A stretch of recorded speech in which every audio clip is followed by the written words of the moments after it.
उत्तर प्रदेश में राष्ट्रीय संघर्ष समिति गोरखपुर और बस्ती मंडल द्वारा संयुक्त रूप से विशाल विरोध सभा का आयोजन 7 सितंबर को गोकुल अतिथि भवन में किया गया, जिसमें उत्तर प्रदेश के अनेक जिलों सहित उत्तराखंड, छत्तीसगढ़, तेलंगाना, महाराष्ट्र के भी पदाधिकारी बहुत बड़ी संख्या में शामिल हुए। सभा के मुख्य अतिथि गोरखपुर से राज्यसभा सांसद, भारतीय जनता पार्टी के राष्ट्रीय महासचिव डॉक्टर राधा मोहन दास अग्रवाल रहे। मुख्य वक्ता राष्ट्रीय अध्यक्ष कमांडर अशोक राउत जी ने सभा में स्पष्ट किया, अब ठोस निर्णय लेने का वक्त आ गया है।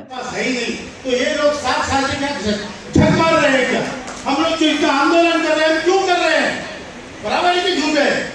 एक मिनिस्टर को ये मालूम नहीं है कि देश में क्या आंदोलन चल रहे हैं, कितने आंदोलन चल रहे हैं। बुल्ढाना में जो हमारे हेडक्वार्टर से पिछले 5 सालों से दिन रात पेंशन चल रहे हैं, क्रमिक पेंशन, बूढ़े लोग बैठ रहे हैं, और ये सरकार का मंत्री बोलता है कि हमें मालूम नहीं कि वहाँ पे आंदोलन ठोस निर्णय लेने का वक्त आ गया है। पेंशन का बढ़ाने का प्रस्ताव है कि नहीं, तो इसको मालूम क्या है? ऐसे लोगों को मंत्री रख के आप अपनी सरकार की साथ बिगाड़ रहे हैं। हम कायल है, हम मोदी जी के कायल है, हम आपके कायल है। जो अच्छे काम किए उसमें हम हमारा भी सहभाग भी है, सहयोग भी है, समर्थन भी। लेकिन जब हमारे पेट पे आती है तो कोई ज्ञान नहीं चलता।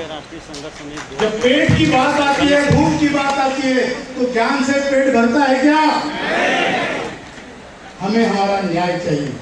हमें आदरणीय प्रधानमंत्री जी ने 2 बार बुला के ये बताया हुआ है कि तुम्हारा काम मैं करूंगा।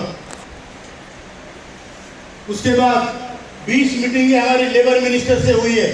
लेबर मिनिस्टर को हमने 20 बार पावर पॉइंट प्रेजेंटेशन समझाया। सर जी, वित्त सचिव से हमारी मीटिंग हुई है, उनको पूरा मामला पता है, सीपीएफसी को मामला पता है, पार्लियामेंट्री स्टैंडिंग कमेटी ने हमारी पार्लियामेंट में बुला के पूरा हमारी विटनेस ली है, सबको मालूम है। तो फिर रिजल्ट क्यों नहीं है? सबको मालूम है तो रिजल्ट क्यों नहीं है? जिस देश का बाप भूखा है उस देश को मैं क्या कहूँ? बुरा भी कहूँ तो मेरा ही है, अच्छा ही कहूँ तो भी मेरा है। लेकिन इस द्विधा को हटाना पड़ेगा, और हमें भी आपकी जो यात्रा निकली है प्रगति की, उसमें हमें साथ लेना पड़ेगा। हमें भी साथ लेना पड़ेगा, क्योंकि ये देश मेरा है, मेरे बाप का भी था। उसने भी काम के खपा है इसमें, हम भी काम करके खपे हैं इसमें, और इसकी दखल आपको लेनी पड़ेगी, आपके सरकार को लेनी पड़ेगी। हम ऐसे नहीं मरने वाले, न्याय लेके मरेंगे। मंजूर है? न्याय लेके मरेंगे। आपको मैं ज्यादा समय नहीं लूंगा, मैं जानता हूं आपका समय बहुत कीमती है। सरकार की कोई पेंशन योजना है, ओल्ड पेंशन योजना, न्यू पेंशन योजना। नई पेंशन योजना में सरकार का कंट्रीब्यूशन 14% है। मतलब मैं 100 रुपये भरता हूं तो सरकार 14 रुपये डालती है। श्रमयोगी मानधन योजना में सरकार का कंट्रीब्यूशन 100% है। मैं 100 भरता हूं, सरकार 100 भरती है। और हमारे पेंशन योजना में सरकार का कंट्रीब्यूशन 0 है। कितना? 1.16 को देते हैं तो एडमिनिस्ट्रेटिव खर्चे के लिए आईएएस अधिकारियों, ब्यूरोक्रेटियों को पेंशन के मामले में ट्रेनिंग लेने के लिए अमेरिका में 3-3 महीने भेजते हैं। मेरे पैसे के कॉन्ट्रीब्यूशन में सरकार एक पैसा नहीं देती, और मेरे पैसे पे नाग बन के बैठी है, तो मैं क्या करूं? किसके पास जाऊं? किसके पास हम गुहार लगाएं?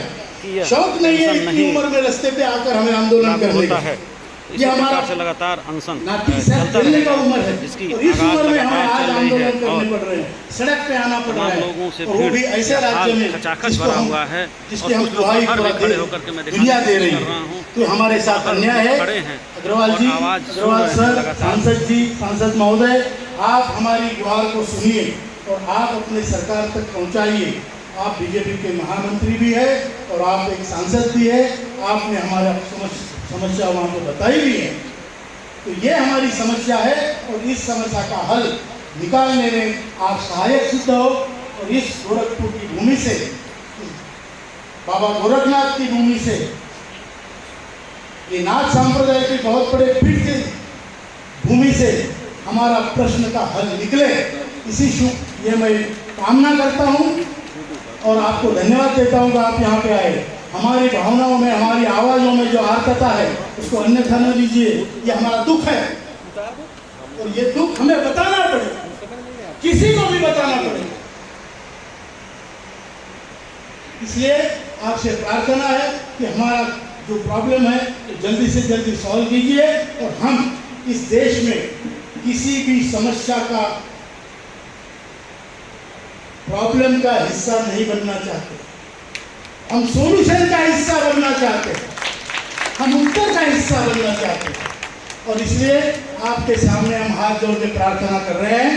और अगर भोपाल में हमारी CWC है 16-17 तारीख को, तब तक हमें अगर कुछ अच्छा निर्णय या कम से कम कोई अच्छी खबर ना सुनाई दे तो 17 तारीख को निर्णय होगा कि आगे की रणनीति क्या होगी। अब उसमें हम बूढ़े लोग हैं, आपका, सरकार का कुछ नहीं बिगाड़ सकते, लेकिन एक बात मैं बताना चाहता हूँ यहाँ से जाने से पहले कि वृद्धों का शाप बहुत भयंकर होता है।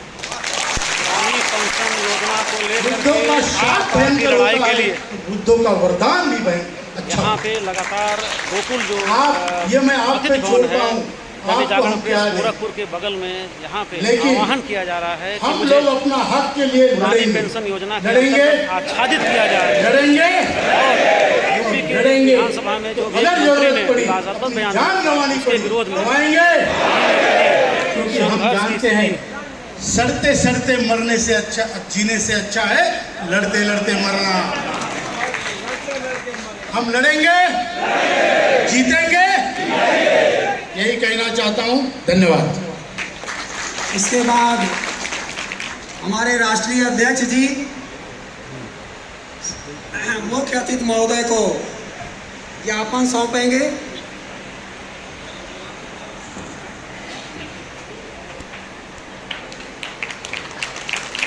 मुख्य अतिथि महोदय को कांग्रेस अशोक राउत ने सौंपा ज्ञापन कि पेंशन योजना बहाल किया जाए, पूर्ण रूप से जो कर्मचारी हैं वो पेंशन पे निर्भर रहें ताकि बढ़ोतरी जो है इनकी बनी रहे। और उनका कहना है कि सड़ते सड़ते मरने मैं से एक अच्छा है मिनट में कि एक बात लड़ते भूल लड़ते गया, मरा सर के सामने कहनी आवश्यक जरूरी होता है, है। आप सबके सामने, सर के सामने।